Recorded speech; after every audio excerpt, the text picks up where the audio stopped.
கன்னியாகுமரி மாவட்டத்தை முடிச்சுட்டு இப்பதான் நெல்லை மாவட்டத்துக்குள்ள நுழையிறேன்.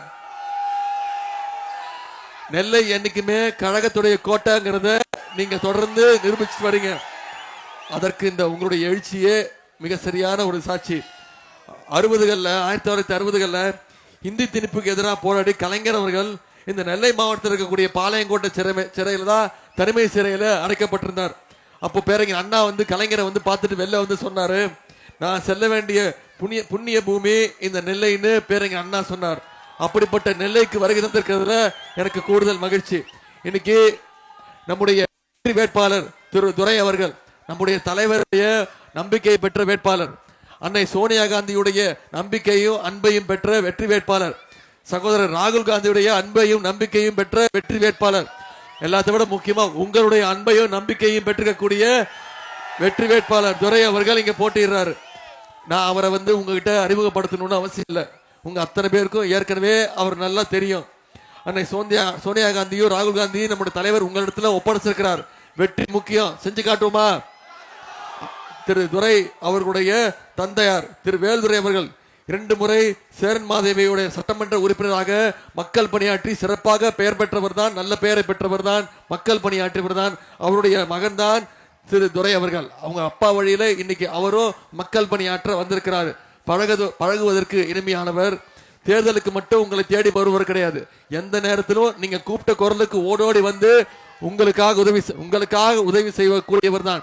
உங்களுடைய தொகுதியில் என்ன பிரச்சனை, உங்களுடைய தெருவில் என்ன பிரச்சனை, அப்படி ஒவ்வொன்றத்தையும் தெரிஞ்சு வச்சு அதையெல்லாம் தீர்க்கக்கூடியவர் தான் நம்முடைய சகோதரர் திரு துரை அவர்கள். நிச்சயம் அவரை சட்டமன்ற தேர்தலில் வெற்றி பெற வச்சீங்கன்னா உங்களுடைய தொகுதிக்கு என்னென்ன தேவையோ அதையெல்லாம் சட்டமன்றத்தில் உங்களுடைய குரலாக ஒழிச்சு உங்களுக்கெல்லாம் ஒரு தீர்வை நிச்சயம் தருவார். ஆகவே சகோதரர் துரை அவர்களுக்கு கை சின்னத்துல வாக்களிச்சு மிகப்பெரிய வெற்றி வாக்கு வித்தியாசத்துல ஜெயிக்க வைக்கணும். செய்வீங்களா? இந்த அம்மா சமுத்திரம் தொகுதிக்கு நான் அவரை கூட்டிட்டு வந்திருக்கிறேன்.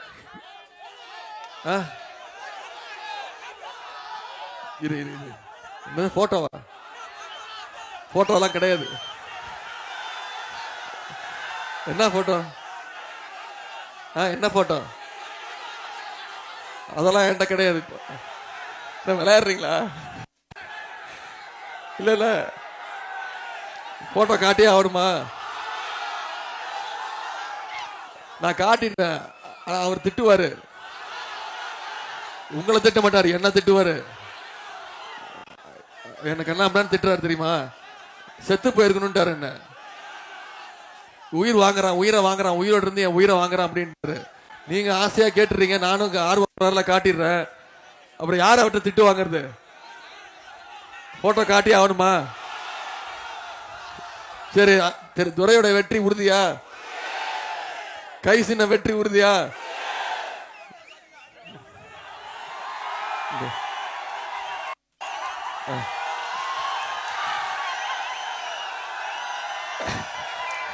இதான் அந்த போட்டோ.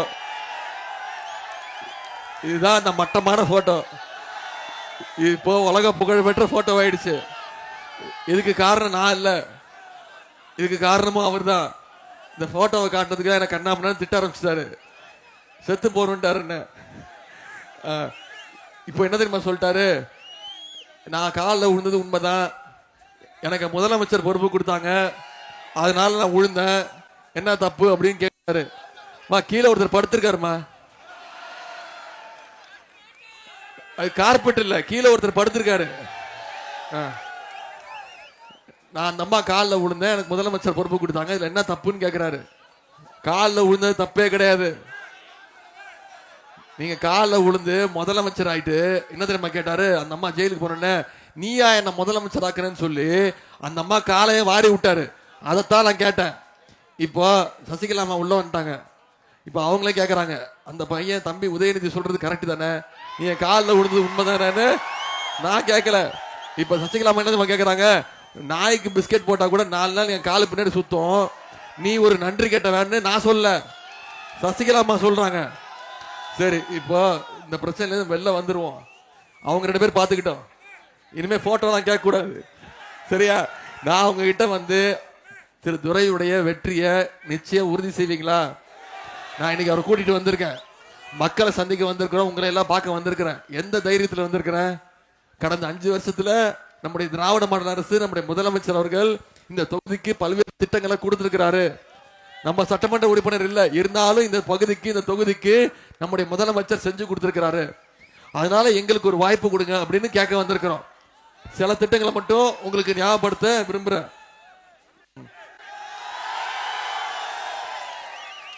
அம்பாசமுத்திரம் மற்றும் விக்ரமசிங்கபுரம் நகராட்சியில 66 கோடி ரூபாய் மதிப்பீட்டுல இன்னைக்கு புறவழிச்சாலை அமைக்கின்ற பணிகள் யார் பண்ணி கொடுத்தது? நம்முடைய திராவிட மாடல் அரசு, நம்முடைய முதலமைச்சர் பண்ணி கொடுத்தார். 15 கோடி ரூபாய் ஒதுக்கீடு செஞ்சு இன்னைக்கு தாலுகா அரசு மருத்துவமனை தரம் உயர்த்தப்பட்டு கூடுதல் கட்டிடங்கள் கட்டப்பட்டிருக்கு. யார் பண்ணி கொடுத்தா? நம்முடைய முதலமைச்சர், நம்முடைய திராவிட மாடல் அரசு. இங்க சுற்றி இருக்கக்கூடிய கிராம பகுதிகளில் 2 கோடி ரூபாய் மதிப்பீட்டுல புதிய பேவர் பிளாக் நடைபாதை போட்டு கொடுத்திருக்கிறோம். 10 கோடி ரூபாய் மதிப்பீட்டுல தாமிரபரணி கூட்டு குடிநீர் திட்டம் நடைபெற்றிருக்கு. அரசு மருத்துவமனையில புதிய கட்டிடங்கள், புறவழிச்சாலை, சேரன்மாதை ஊராட்சி ஒன்றியத்துக்கு புதிய குடிநீர் திட்டம், கோபாலசமுத்திரம், மேல ஏர்மால்புரம், பிரான்சேரி ஆகிய பகுதிகளில் துணை சுகாதார நிலையம், மேலச்செவல் பேரூராட்சியில ஓவர் டேங்க் நீர்த்தேக்க தொட்டி, சேரன்மாதேவியிலே அனைத்து மகளிர் காவல் நிலையம், பாபநாச சுவாமி கோயில்ல குடமுழுக்கு திருப்பணிகள் செய்யப்பட்டிருக்கு. இப்படி பல்வேறு திட்டங்களை செஞ்சு கொடுத்துட்டு எங்களுக்கு இன்னொரு வாய்ப்பு கொடுங்க, திரு துரை அவர்களுக்கு உதய கை சின்னத்துல வாக்களிச்சு மிகப்பெரிய வாக்கு வித்தியாசத்தில் ஜெயிக்க வச்சீங்கன்னா உங்களுடைய தொகுதிக்கு என்னென்ன தேவையோ, ஒவ்வொரு பகுதிக்கு என்னென்ன தேவையோ அத்தனையும் தீர்த்து வைப்போம் அப்படின்னு உரிமையோடு உங்ககிட்ட வாக்கு கேட்க வந்திருக்கு. செஞ்சு கொடுப்பீங்களா?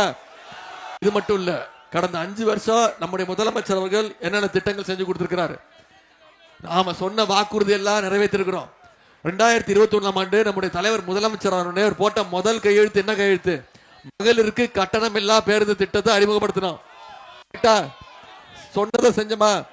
இன்னைக்கு மகளிர் ஒவ்வொருத்தரும் மாசம் 900 ரூபாயில இருந்து 1000 ரூபாய் வரைக்கும் சேமிக்கிறாங்க. அதே மாதிரி அரசு பள்ளிகளை படிக்க வரக்கூடிய குழந்தைங்க காலைல பசியோட இருக்கக்கூடாதுன்னு நம்ம அறிமுகப்படுத்தினது தான், நம்முடைய முதலமைச்சர் அறிமுகப்படுத்தினது தான் முதலமைச்சர் காலை உணவு திட்டம். 1ஆம் வகுப்புல இருந்து 5ஆம் வகுப்பு வரை படிக்கக்கூடிய அனைத்து குழந்தைகளும் காலைல பள்ளிக்கூடத்துக்கு வந்தாங்கன்னா முதல்ல தரமான உணவு, காலை உணவு, அப்புறம் தரமான கல்வியை கொடுத்துருக்கிறோம். அரசு படிச்சுட்டு கல்லூரிக்கு போய் படிச்சாங்கன்னா உயர்கல்வியை ஊக்கப்படுத்துற வகையில இன்னைக்கு தனியார் கல்லூரியா இருந்தாலும் சரி, அவங்க ஒவ்வொருத்தருக்கும் மாசம் 1000 ரூபாய் கல்வி ஊக்கத்தொகையை நம்முடைய அரசு கொடுத்திருக்கு. 14 லட்சம் மாணவ மாணவிகள், கல்லூரி மாணவ மாணவிகள் பயன்பெற்று இருக்கிறாங்க. இப்ப சமீபத்துல 10 லட்சம் கல்லூரி மாணவ மாணவிகளுக்கு இலவச லேப்டாப் திட்டத்தை அறிவிச்சு நம்முடைய முதலமைச்சர் ஒரே மாசத்துல 10 லட்சம் லேப்டாப்களை கல்லூரி மாணவ மாணவிகள் கொடுத்தோம். எல்லாத்துக்கும் தெரிஞ்ச இன்னொரு திட்டம் உங்களுக்கு தெரியும், கலைஞர் மகளிர் உரிமை தொகை திட்டம். போன சட்டமன்ற தேர்தலில் நம்ம சொன்ன வாக்குறுதி. இப்ப கடந்த 3 வருஷமா ஒவ்வொரு மாசமும் 1,31,00,000 மகளிருக்கு 1000 ரூபாய் உரிமை தொகை நம்முடைய முதலமைச்சர் அவர்கள் கொடுத்திருக்கிறாங்க. கரெக்டா? அந்த உரிமை தொகை திட்டத்தை அதிமுகவும் பாஜகவும் சேர்ந்து நிப்பாட்டுறதுக்கு முயற்சி பண்ணாங்க. தேர்தலை காரணம் காட்டி 3 மாசத்துக்கு நிப்பாட்டுறதுக்காக நீதிமன்றத்துக்கு போனாங்க. நம்முடைய முதலமைச்சர் என்ன பண்ணாரு? 1000 ரூபாய் கொடுத்துட்டு நிப்பாட்டுறியா, நிப்பாட்ட முயற்சி பண்றியா? நான் 5000 ரூபாய் பிப்ரவரி மாசம், மார்ச் மாசம், ஏப்ரல் மாசம் 3000, கோடை கால சிறப்பு நிதி 2000 ரூபாய், 5000 ரூபாய் முதலமைச்சர் கொடுத்தாரா இல்லையா? இப்போ கொடுத்திருக்கிறோம். மகளிர் உரிமை தொகை திட்டம் மீண்டும் திராவிட 2.2 ஆட்சி அமைஞ்சோன்னு அது 2000 ரூபாய் உயர்த்தி கொடுக்கிறேன்னு நம்முடைய தலைவர் வாக்குறுதி கொடுத்திருக்கிறாங்க. காலை உணவு திட்டம் 5ஆம் வகுப்பு வரைக்கும் 8ஆம் வகுப்பு வரைக்கும் விரிவுபடுத்தப்படும் வாக்குறுதி கொடுத்திருக்கிறோம். கல்வி ஊக்கத்தொகை 1000 ரூபாய் 1500 ரூபாய் உயர்த்தப்படும் வாக்குறுதி கொடுத்திருக்கிறோம். அடுத்த 5 வருஷத்துல 35 லட்சம் கல்லூரி மாணவ மாணவிகள், அனைத்து கல்லூரி மாணவ மாணவிகளுக்கும் இலவச லேப்டாப் கொடுக்கப்படும் வாக்குறுதி கொடுத்திருக்கிறோம். அடுத்த 5 வருஷத்துல 10 லட்சம் கலைஞர் கனவு எல்லாம் கட்டப்பட்டு யாருக்கெல்லாம் வீடு இல்லையோ அவங்களுக்கெல்லாம் வீடு கொடுக்கப்படும் வாக்குறுதி கொடுத்திருக்கிறோம். முக்கியமா முதியோர் உதவித்தொகை இப்ப 1200 ரூபாய் கொடுத்துட்டு இருக்கு நம்முடைய அரசு. நம்முடைய ஆட்சி அமைஞ்சோடனே அதை 2000 ரூபாய் உயர்த்தி கொடுப்பேன்னு நம்முடைய முதலமைச்சர் வாக்குறுதி கொடுத்திருக்கு. 1200 2000 ரூபாய் உயர்த்தி தருவேன்னு வாக்குறுதி கொடுத்திருக்கிறோம். இது எல்லாத்த விட முக்கியமான ஒரு திட்டம் உங்களுக்கு தெரியும். ஆட்சி அமைந்தோடனே ஒவ்வொரு மகளிரோட கையிலையும் 8000 ரூபாய் மதிப்புள்ள இந்த கூப்பன் நம்முடைய முதலமைச்சர் அவர்கள் கொடுத்துருவாங்க. அத மகளிர் நீங்களே முடிவு பண்ணிக்கலாம். உங்க வீட்டுக்கு என்ன பொருள் வாங்கணுமோ, மின்சாதன பொருட்கள் என்ன தேவையோ அதை நீங்களே முடிவு பண்ணி வாங்கிக்கலாம்னு நம்மளோட தலைவர் சொல்லிட்டார். இப்போ நான் இவ்வளவு நேரம் என்னென்ன திட்டங்கள் பண்ணியிருக்கோம் அப்படின்னு சொன்னேன். மீண்டும் ஆட்சிக்கு வந்தா என்னென்ன பண்ணுவோங்கிறதையும் சொல்லிட்டேன். யோசிச்சு பாருங்கம்மா, இந்த 5 வருஷம் ஒன்றிய பாஜக அரசு நம்முடைய தமிழ்நாடு அரசுக்கு ஏதாவது துறை நின்று இருக்கா? நம்ம கேட்கிற திட்டங்கள் கொடுக்குறாங்களா? நமக்கு நிதியை கொடுக்குறாங்களா? ஒன்றிய பட்ஜெட்ல தமிழ்நாட்டுக்குன்னு எந்த திட்டமும் இல்லை. ஒன்றிய பட்ஜெட்ல தமிழ்நாடுங்கிற பேரே இல்லை போன வருஷம். இப்படி தொடர்ந்து தமிழ்நாட்டை புறக்கணிக்கிற பழிவாங்கிற ஒன்றிய அரசை இந்த சட்டமன்ற தேர்தலில் நாம பழிவாங்கணுமா வேணாமா? அதனால்தான் நம்முடைய தலைவர் மீண்டும் மீண்டும் சொல்றது, இந்த சட்டமன்ற தேர்தல் டெல்லி அணி வெர்சஸ் தமிழ்நாடு அணி. இதுல டெல்லி அணியை நாம வீழ்த்த வேண்டும், தமிழ்நாடு அணி நாம ஜெயிச்சு காட்டணும். செஞ்சு காட்டுவோமா? ஏற்கனவே 10 தோல்வி பழனிசாமி இந்த தேர்தலோட மொத்த தோல்வி பழனிசாமி ஆக்கி வீட்டுக்கு அனுப்புங்க. இன்னைக்கு ஏப்ரல் 23ஆம் தேதி உதயநிதி வந்தாரு, பிரச்சாரத்தை போய் பார்த்தா, பேசினாரு, திட்டங்களை சொன்னாரு, வாக்குறுதி கொடுத்திருக்கிறாரு. கலைஞ்சு போயிடக்கூடாது. ஏப்ரல் 23ஆம் தேதி தேர்தல், இன்னைக்கு தேதி 14ஆம் தேதி, இன்னும் 8 நாட்கள் இருக்கு.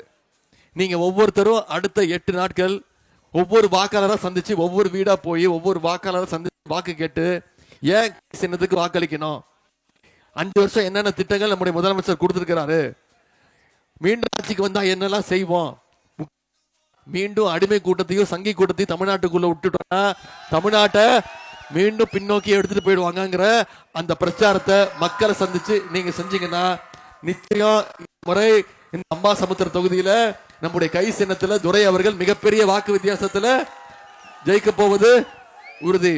அது மட்டும் இல்ல, சமீபத்தில் வெள்ள நிவாரண நிதியாக இந்த அம்பாசமுத்திரம் முழுக்க தலா ₹6000 ஒவ்வொரு ரேஷன் அட்டைக்கும் நம்முடைய முதலமைச்சர் அவர்கள் கொடுத்திருக்கிறாங்க. இப்படி ஒவ்வொன்றத்தையும் பார்த்து செய்யக்கூடிய நம்முடைய முதலமைச்சர் மீண்டும் முதலமைச்சரா வரணும். செஞ்சு காட்டுவோமா?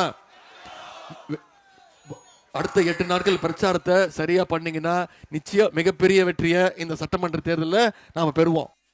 அதற்கு நீங்க ஒவ்வொருத்தரும் 8 நாட்கள் கடுமையா உழைக்கணும். செஞ்சு காட்டுவீங்களா?